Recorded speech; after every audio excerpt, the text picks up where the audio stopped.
l'enlèvement. Ce sera une surprise, comme un voleur surprend une maison. Personne ne connaît le jour, personne ne connaît l'heure. Et à cause du décalage horaire, c'est sûr qu'une partie de la terre sera endormie. Beaucoup de gens seront trouvés dans le sommeil. Tu dors, tu te réveilles, l'enlèvement a eu lieu. C'est pourquoi, à chaque instant, à tout moment, tu dois être prêt. Ne dors pas dans le péché. Ne demeurez pas dans le péché. Ne comprenez pas le péché. Ne tolérez pas le péché. Et certains disent, oh ben, vous dites que Jésus reviendra, il ne revient pas. Mais ta mort, tu ne sais pas quand est-ce qu'elle va arriver. Si dans ta vie, Jésus ne t'a pas dirigé, le jour qui viendra, comme un voleur dans la nuit, comme l'époux pour l'église, il restera dans les airs.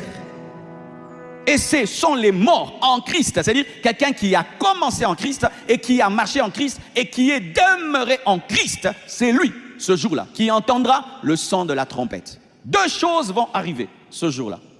Premièrement, les morts en Christ ressusciteront, premièrement.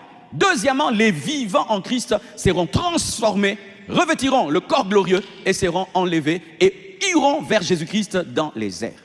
Tous les faux chrétiens resteront. Les païens resteront. Les chrétiens charnels resteront. Les chrétiens mondains resteront. Les chrétiens qui ont comme vie le péché ne seront pas enlevés. Les chrétiens qui ont été rongés par le temps. On dit que la Vierge, l'épouse, doit être sans tache ni ride. Et j'ai aimé l'interprétation du pasteur Sanogo. Sans tache, le péché, sans ride, il ne faut pas que le temps influence ta foi. Car tu peux être un chrétien, tu as des rides. C'est-à-dire, les années sont tellement passées et tu as perdu ton premier amour, tu as des rides.